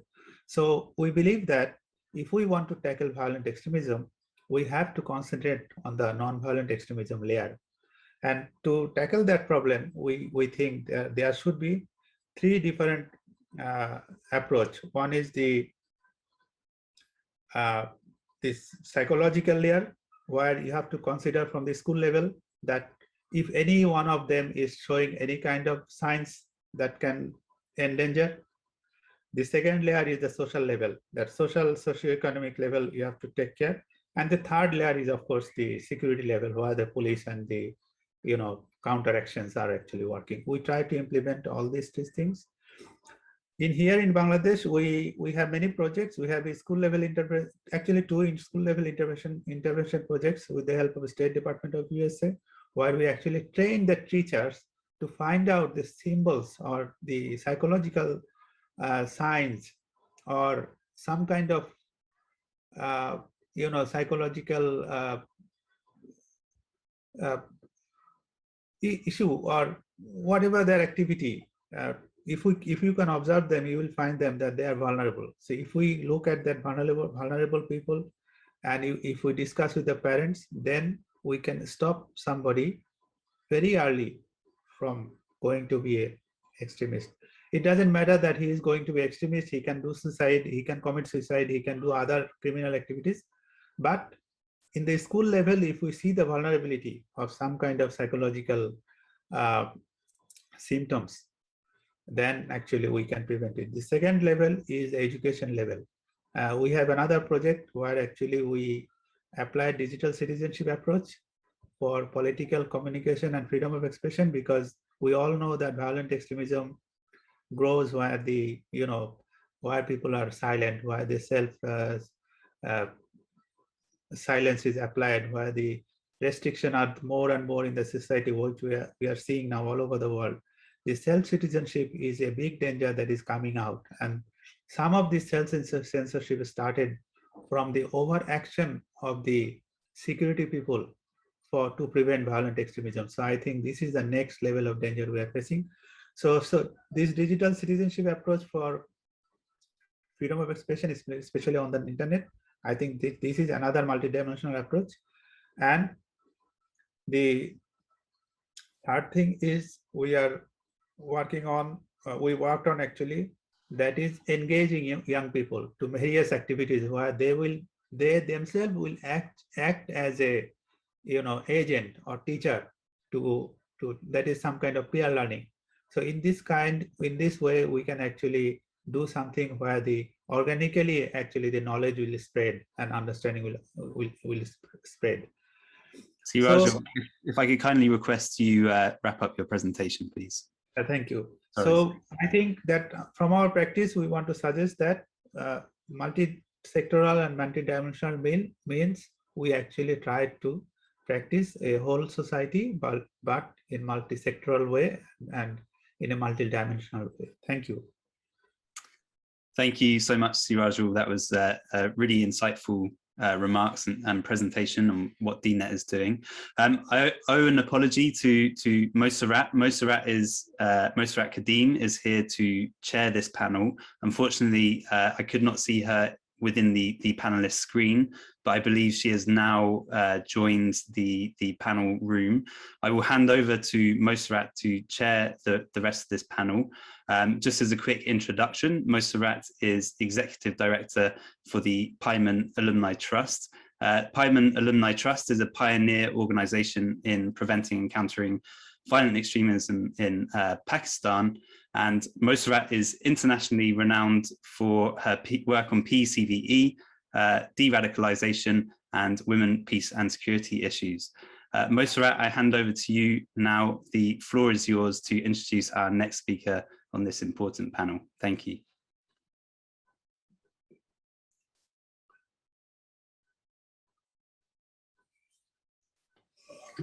Sorry. Thank you, John. Good morning, good afternoon, everyone. Yes, actually, I joined when you were introducing Mark, rather when Tom was just ending his speech. So I joined at that time. So, but I just got I think there was some mistake not to click the panelist line, and that's why I could not join the panelist group. So I think the next speaker is Archana, a long-time friend. We've been working on the same issue for almost, I think, more than 1.5 decades now, rather 2 decades. Archana is basically an activist, a filmmaker, and a founder of an NGO seeking modern applications for real transformation that works with marginalized communities in India, particularly women and children in conflict zone. She runs a community radio in the most backward district of India, Nu, in the state of Haryana. And she has set up a mother support group in conflict zone across India to help women move beyond victimhood and become mediators, educators, caregivers, and supporters. Over to you, Archana. Thank you so much, Mossarat, and it's such a pleasure to see you. In fact, I'm pleasantly surprised. It's great to reconnect, and Strong Cities Network is all about creating these networks and once again bringing life to this kind of world where COVID had broken all contact and connect. So first of all, thank you to Strong Cities Network and to Jonathan for having me on this panel, and lovely to see you. And thank you for this opportunity also to speak here. As Mossarat said, I've been working for a long time in this, on these issues, and it's very disturbing how things have panned out and how COVID has also added to this discrimination, to stigma, and to isolation, and in a certain way, a different kind of radicalization. So I want to just begin by saying what I really strongly believe in, that no one is born a violent extremist. They are made and fueled. And radicalization starts when people feel discriminated, isolated, marginalized, deprived of their identity, their rights, and when their own human rights get violated. When schools and colleges are closed indefinitely, when internet facilities are withdrawn at the slightest sign of a protest or dissent, when the dreams of individuals and communities are squashed because of the absence of basic rights to health, education, and mobility, when there is absence of rule of law, and when the policies themselves are discriminatory, either on account of sex, sexuality, gender, religion, caste, class, community, whatever be it. Not only this, when the state-sponsored terrorism takes center stage, that is the time when we really need to start looking at things and trying to correct the wrongs that are happening. When the policies themselves lead to disharmony and further marginalization, and when the voices of the minority and disadvantaged groups are suppressed. In the last few years, we have seen governments arresting civil society actors for peaceful protests, for freedom of speech, for exercising their freedom of speech, for media oversights, and for also, their anti-migrant stand, their anti-refugee policies in the face of unprecedented levels of global human suffering. This is a time when we need to once again revisit the drivers of violent extremism and then rebuild our narratives to prevent and counter violent extremism. The saddest part is that the governments are reluctant to acknowledge that their behavior matters when it comes to preventing or countering violent extremism, let alone change it so as to mitigate some of the drivers that can fuel this feeling of discrimination and leading to violent extremism. I want to share with this esteemed audience my experience and my work. I have been using, as Mossarat also said, a multi-pronged approach, not only to prevent, but also to counter violent extremism. We have been building narratives from the ground of real people who experience discrimination on a day-to-day basis. In today's digital world and a very, very crowded media space and digital space, many of you would scoff at me because you would wonder, what am I doing? I'm still using the traditional media tools and platforms to give space to youth and women. We use community radio, a low input and high yield medium, to dialogue, to debate, to give an opportunity to people to speak, to share, to voice, and also to vent their concerns. I run a community radio, Radio Mewat, in a Muslim predominant area of India. It's extremely disadvantaged, it's marginalized, and not very far from the capital of Delhi, capital of India, which is Delhi. We use the radio for various things, but we use the radio to educate, to inform, and to empower. We use the radio to promote the values of democracy, to promote human rights, and to support good governance by leveraging uh, many of the tools that we have developed over the years for countering violent extremism. What we do is that, everybody talks about new media, but who knows who's writing what? In social media, the number of bots, the number of the trolls, the violence that is being promoted and supported by these social media handles is unthinkable. And that is why we use a face-to-face medium where there is identity, where there is accountability, where there is responsibility, and you're totally immersed and embedded in the community because it is a platform run by the community. They are accountable for what they say there. They cannot say something and just disappear, create havoc, and not take responsibility.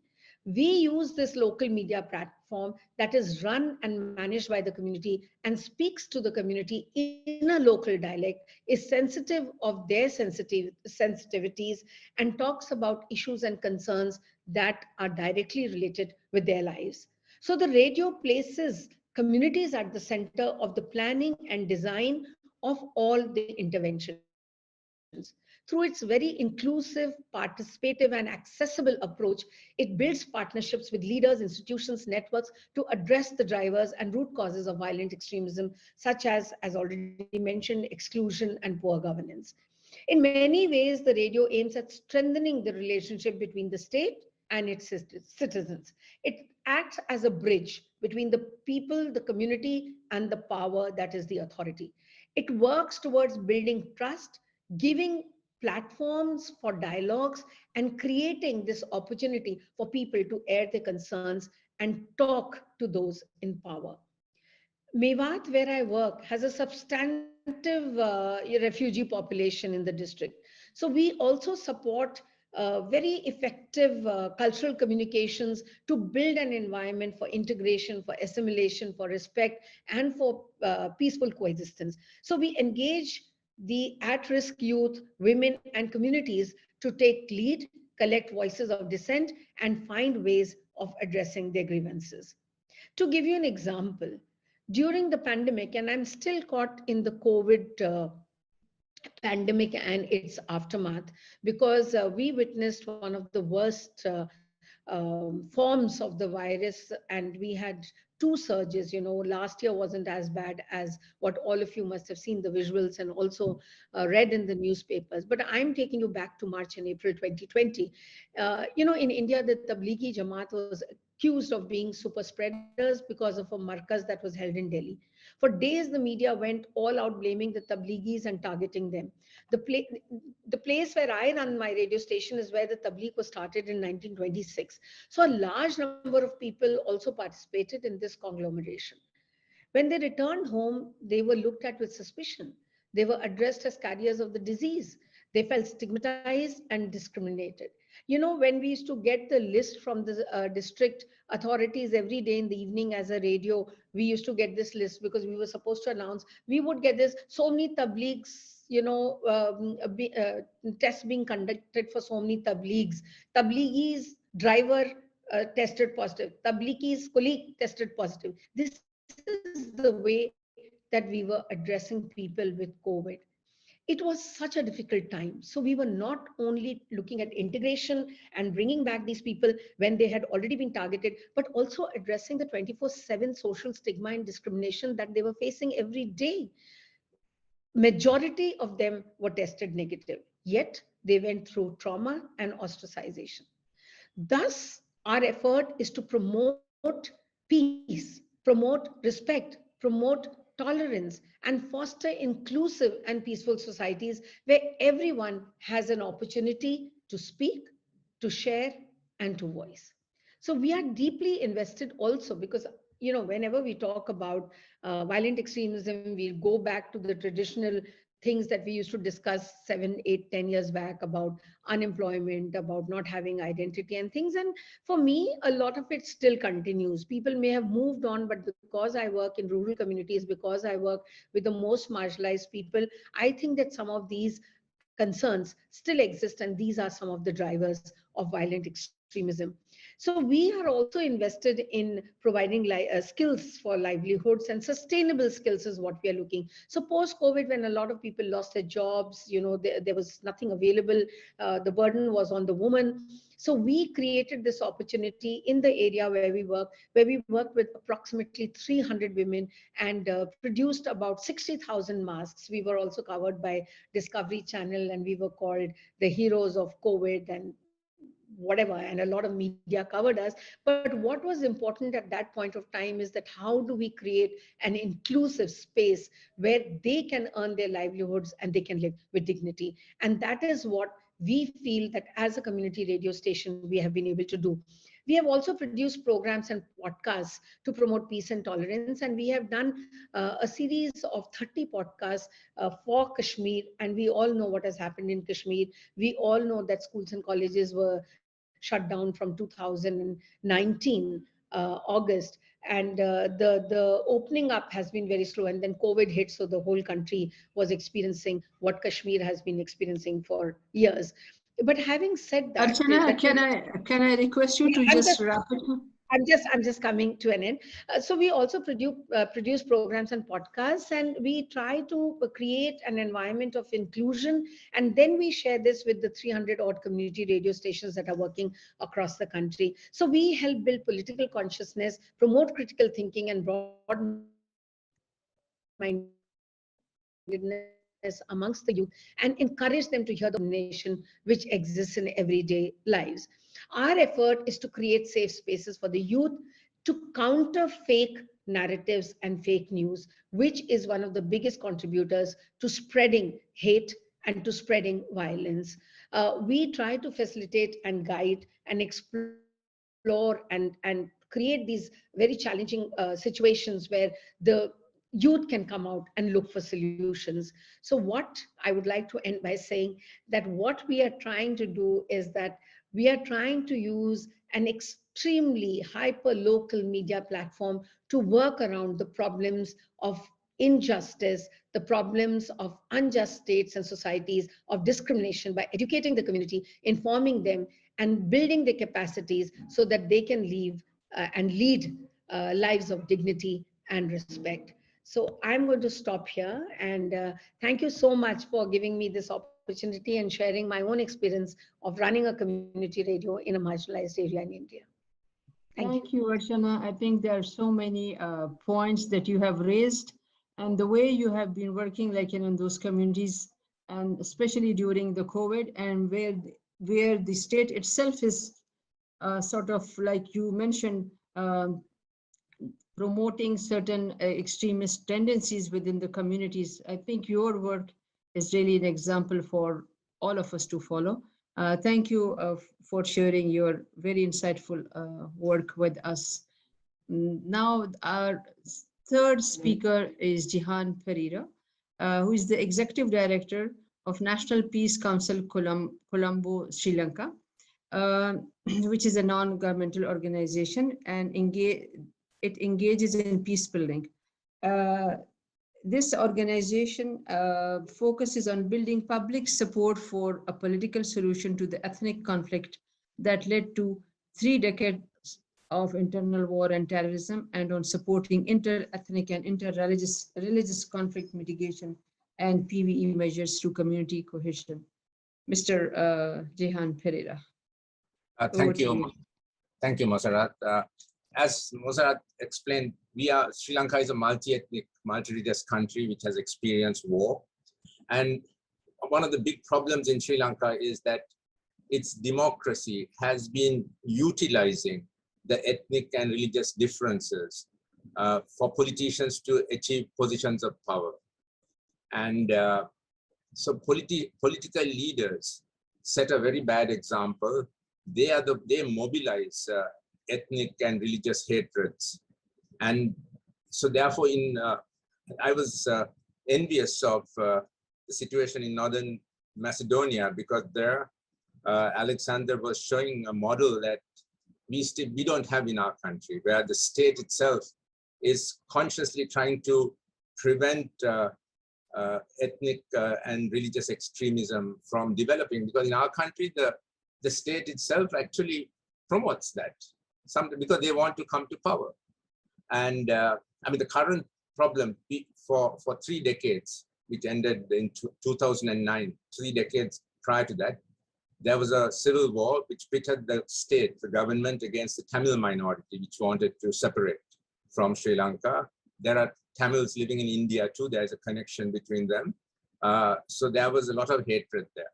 And since 2019, there's also been hatred now against Muslims, because in 2019 there was a huge bombing. It's called the Easter bombing, and we still don't know who was behind that bombing. It bombed 250 people died, 500 were injured. 3 Catholic churches were bombed, 3 luxury hotels were bombed, and there was a lot of anti-Muslim sentiment generated. Now, this sentiment is not new. It has always been there. The Sinhalese, Tamils, Muslims are suspicious of each other, and unfortunately, as I said, our politicians sort of use it to come to power, to win elections, to get votes. But now, recently, I don't know whether you know about it, whether you have heard about it, but a week ago, a Sri Lankan was killed in Pakistan on blasphemy charge. Mob attacked him and killed him. Now, under normal circumstances, this could have had quite a devastating repercussions in Sri Lanka, but it didn't happen. I mean, there were attempts to do that.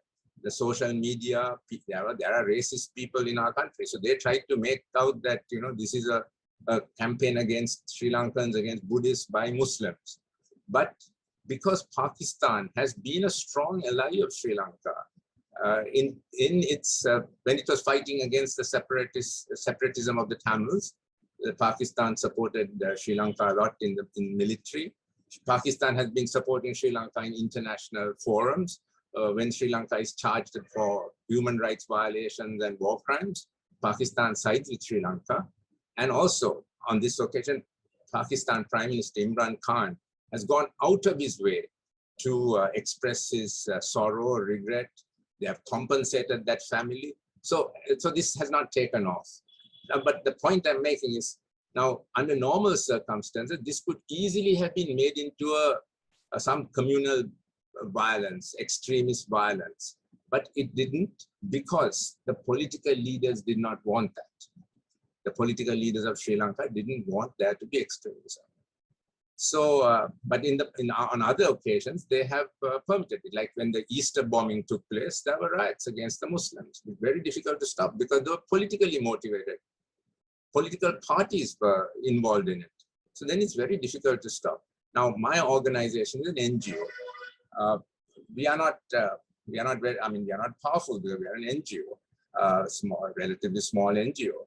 But our strategy in dealing with extremism and violence is first of all advocacy. We affirm that Sri Lanka is a plural society, which must give space to all, and that we must also become a non-majoritarian state. Just because people are a majority in one part of the country or a majority in the whole of the country, that doesn't mean they can dictate terms to the smaller groups.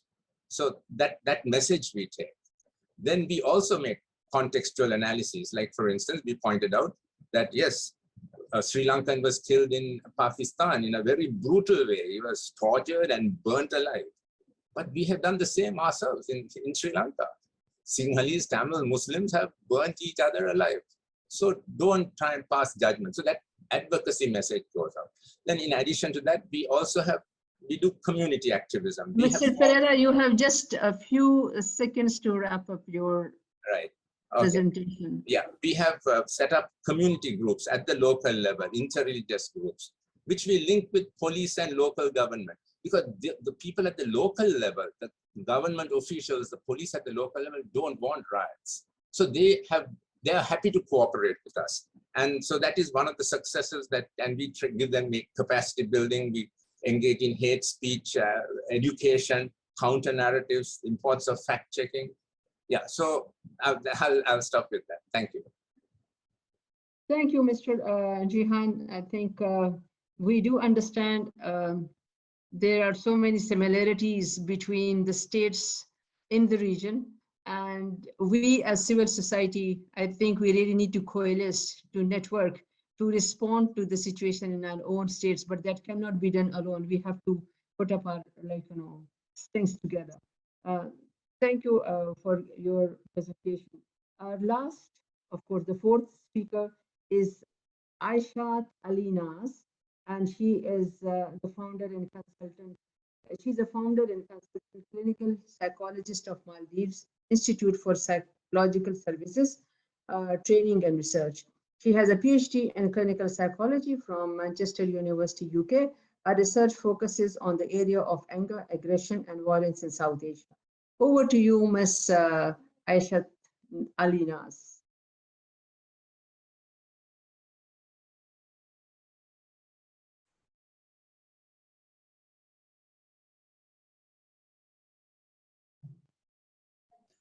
Dr. Naz, I think you are on mute. Muted. I think she's muted. I think if she could just. Yeah, is that okay? Are you able to hear me now? Yes, yes, Aisha.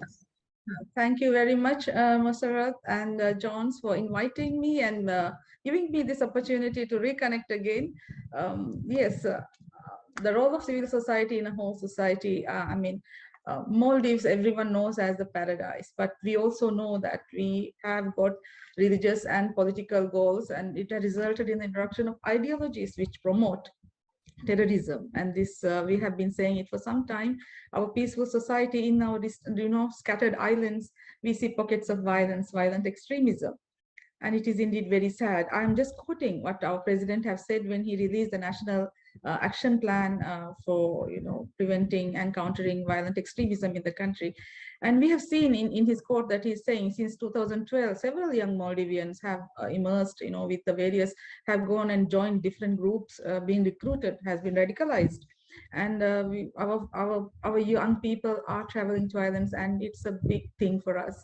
We really, we live and we thrive, we survive on tourism. but there are incidents of violence, violent extremism, even in the local grounds. But Maldives has a zero tolerance policy on violent extremism. And I am just touching upon the pillars before I move on to what I do. So we have a national action plan, and it is a critical document as put forward by the Center for Countering Extremist Violence in the country. And in this, we see that the country is quite keen on working on these factors. The government is willing to engage with the broader society, with the civil society organization, engage with the religious organizations, religious leaders, and we want us Maldives to continue as a tolerant and peaceful country. And to achieve this, they have said that we want to create a resilient society, connected, less vulnerable. And we know in the Maldives, among the push and pull factors, we have unemployment, we have substance abuse as a major problem. And those of you who may have met me or have heard me, I will not go without mentioning my gang violence study. I have done a research on gang violence in the country and been engaged in rehabilitating 72 violent gang members, which sort of pushed me into the current work which I'm doing. Some of the gang members were radicalized. They went, they have gone. We lost them. But we were also able to bring them back. Out of 72, 64 people have not gone back to crime or violence. So that was quite an achievement. So during that particular period from 2012 to 2014, I was engaged in a, we cannot directly call, we are doing, prevention and, countering extremist violence, because there's so much of stigma still, even to mention it, and the fear factor still remains. So I actually go, when I go with saying under different label, under different. So under the Leaders of Influence program, we were going and meeting community leaders in the country, religious leaders, teachers, parents, and conducting workshops, helping them to identify the early warning signs of violence, all sorts of violence, including extremist violence. So this sort of became an automatic program for me. I had to continue this. So from the 2012, after the gang violence project was wrapped up, I was being invited by different island councils to travel to the islands and speak with the community. So I thought this, we are able to promote our activities to prevent and counter terrorism, violent extremism by doing this work. And we are following that model. So what I have been doing is, I've been over the past 10 years or more, I have traveled to 40 of the 200 islands in the country. And Maldives, if you have visited, we are very distant. So from the northernmost, the southernmost to the middle, I have traveled, especially if there's an invitation. If they identify or the island council is concerned, so as a preventive measure, we go and I speak with the community leaders, conduct workshops for parents, for teachers, for students. So what do I do with the parents? With the parents, it is about building, developing, understanding the psyche of the student, psyche of their children. How can we bring up peace-loving, peaceful, hopeful children who can have dreams? We also talk about being a role model in the homes. So if we are showing them violence against women by the father, if the child is is witnessing, the beating up, the anger, the ability to hurt another person. So we are talking to parents about that in these workshops. What can be done so that the fathers get involved, the sons get involved, so they start thinking in a more peaceful way. And it is an immense experience to see that our halls are filled up, sometimes 500 people, 600 people, women in full covered burqas and veils. They are willing for that change. We hit their hearts, and they are willing to bring up. They say the narrative.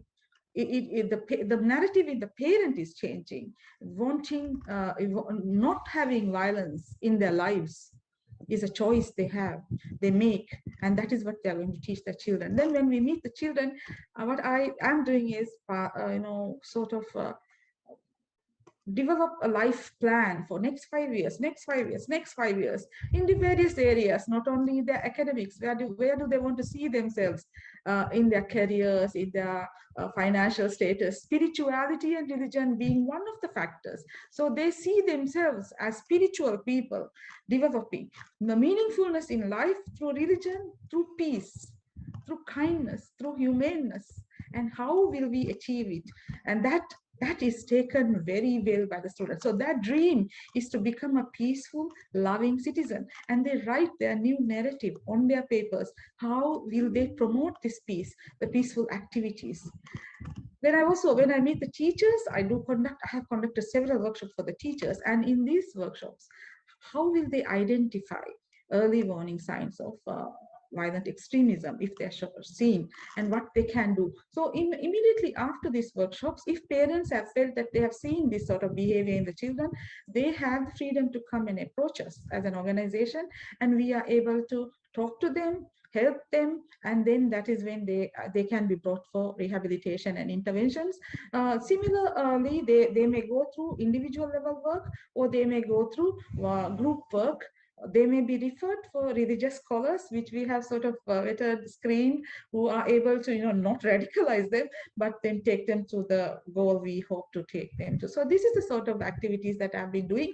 Plus, I have also been doing some work with the prison officers. So they are able to identify people who are being radicalized within the prisons. So again, we don't go there directly saying that this is, prevention of, encountering violent extremism, but in the modules of mental health, first aid, or vibe training, this becomes one of the added modules.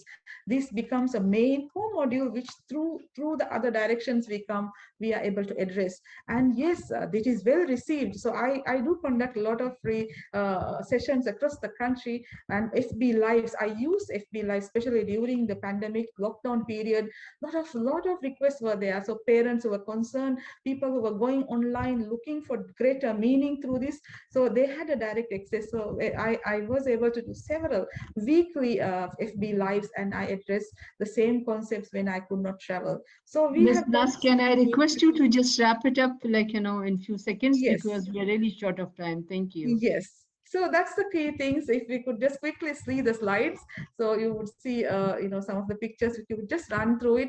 So this is the work which is going on, which has been done, and I think I have no choice, because the invitations keep coming from the councils, island councils, atoll councils, and people are changing, and I make a pledge saying that we will all work for peace, and we will build our hearts in that framework of love and understand it. So this is just some of the few pictures. Thank you very much for the opportunity, and thank you very much. Yeah. Thank you, Aishat Alinas. I think that was really insightful, and we must, I think, share. There is a lot of experience, I think, across South Asia, particularly working around, particularly, regarding violent extremism and ways of addressing it. And we all, some of us have I think a great experience of addressing it in our own ways.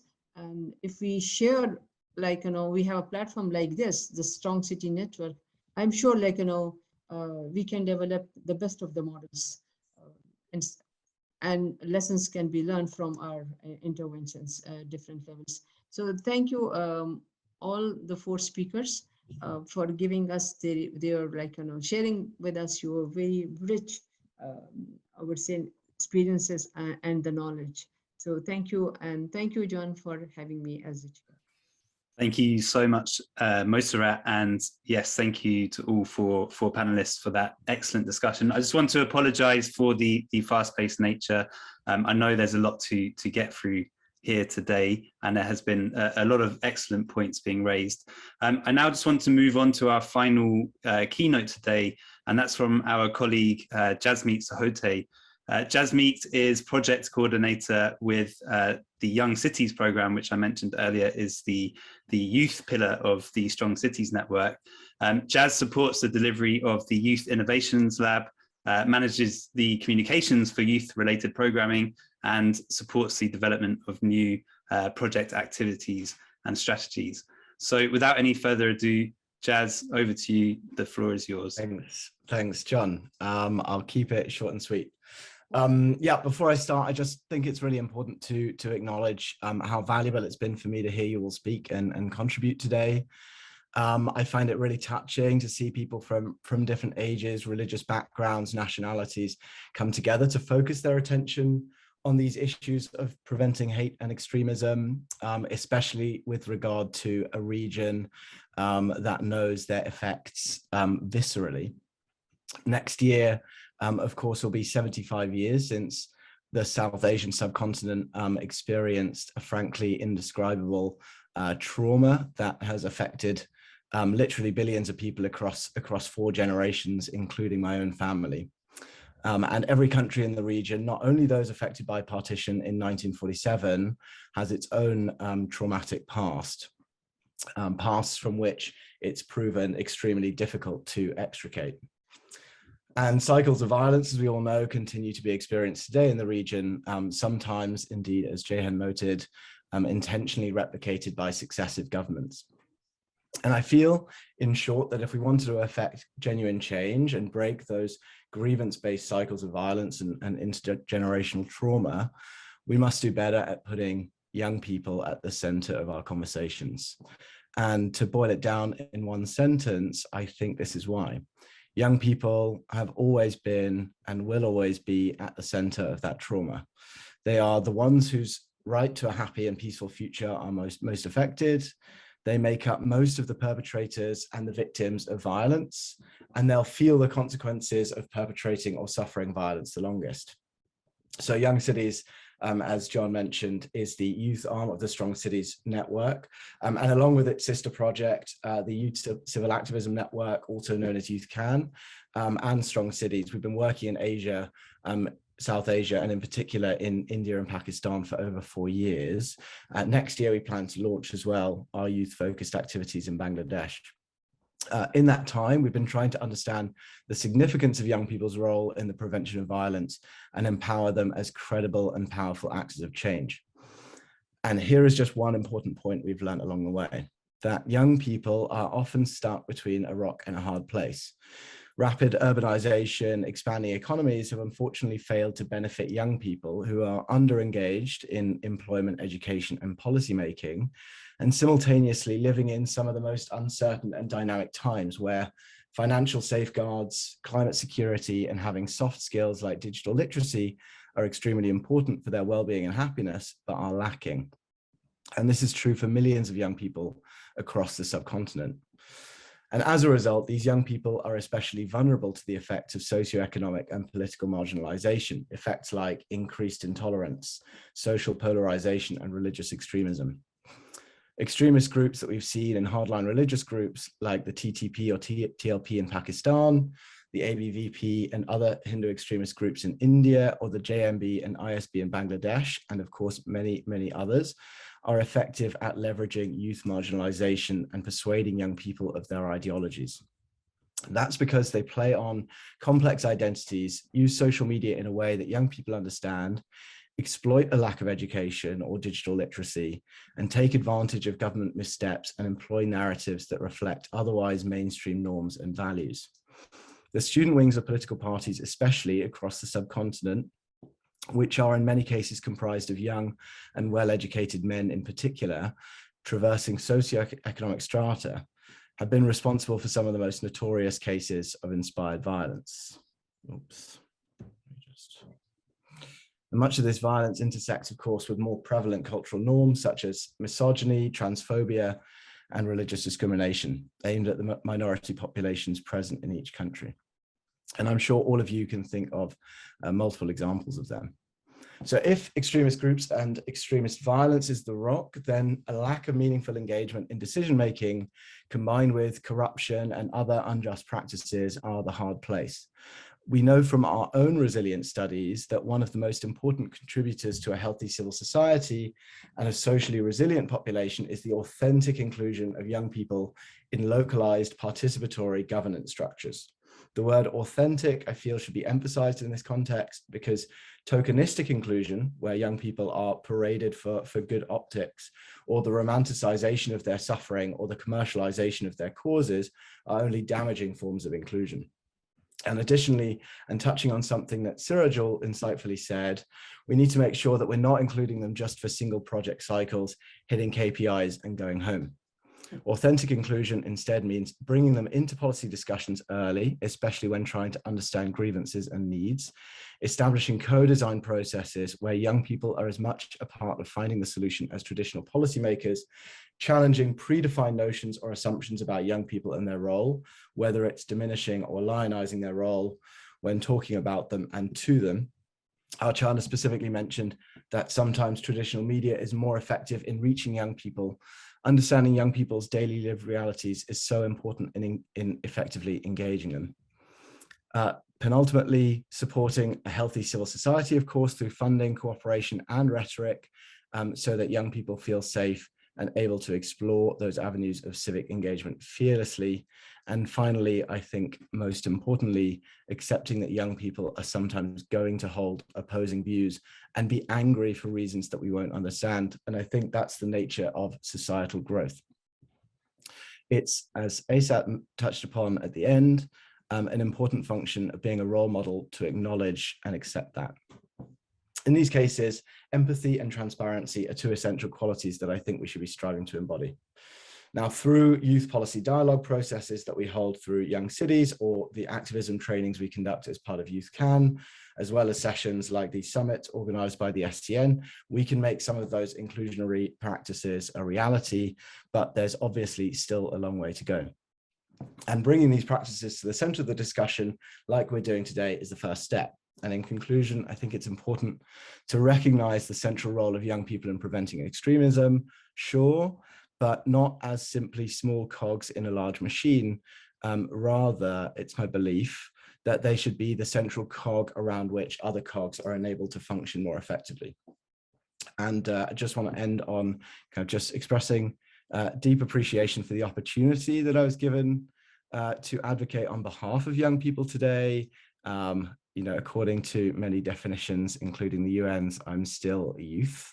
So I'm also advocating on my own behalf in that sense, but not very many are given that opportunity. And it's really a privilege to speak with you all today. So thank you. And thanks, John. Thank you so much, Jazz. I think, you know, we ended on a really critical note there on the role of youth inclusion in prevention efforts. I think any conversation on a whole of society approach to these issues would, in fact, be incomplete without that. So thank you so much for also really localizing that in the South Asian context. I think that was really important. Everyone, thank you so much for your attendance and your participation today. Again, I want to just apologize for the fast nature of the event. I know there are many questions raised to the important comments and highlights and experiences that you've all presented on today. And I really hope that we can continue that conversation going forward.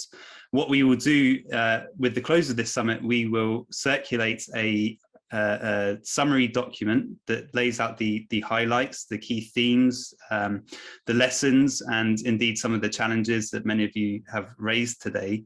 And I hope that can form a building block to continue communication and to continue thinking about these questions in the South Asia context and beyond.